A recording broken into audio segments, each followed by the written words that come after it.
What do stones, rocks, and jewels represent in the context of dreams, visions, and hallucinations? The first thing to understand is that a stone can take many forms, but the fundamental quality of a rock is its tenacity in the face of change. A stone is of course solid, hard, and tends to remain the same over enormous lengths of time. Likewise, a stone generally possesses a sense of wholeness, totality, and a sense of being complete. I think everyone has a natural attraction to stones. A smooth, round rock that feels good in your hand is strangely hard to throw away. Enormous businesses thrive off selling nothing but stones to consumers pursuing just these kinds of feelings and intuitions.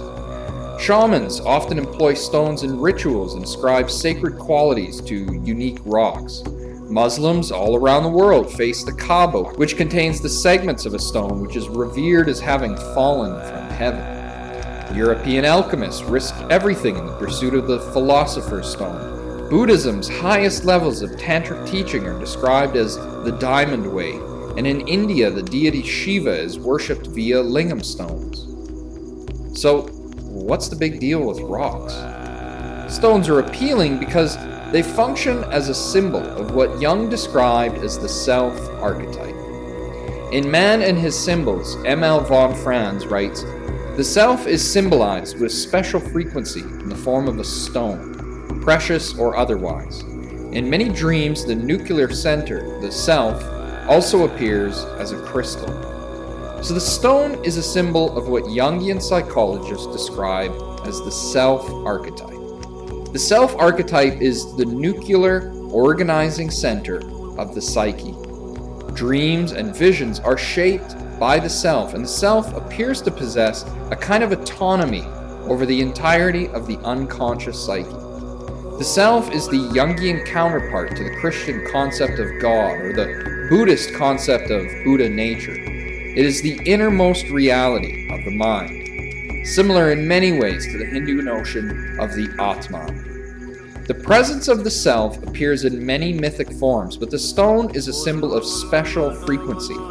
One particular example of this comes to us in the form of the Azoth of the Philosophers.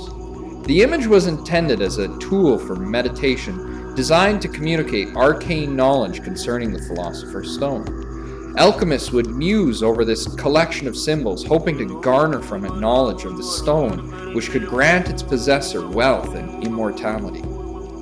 Around the outside we read the words, "Visita interia, terra rectificando invenis occultum lapidem," which in English translates to, "Visit the interior of the earth, rectify it, and you will discover the secret stone."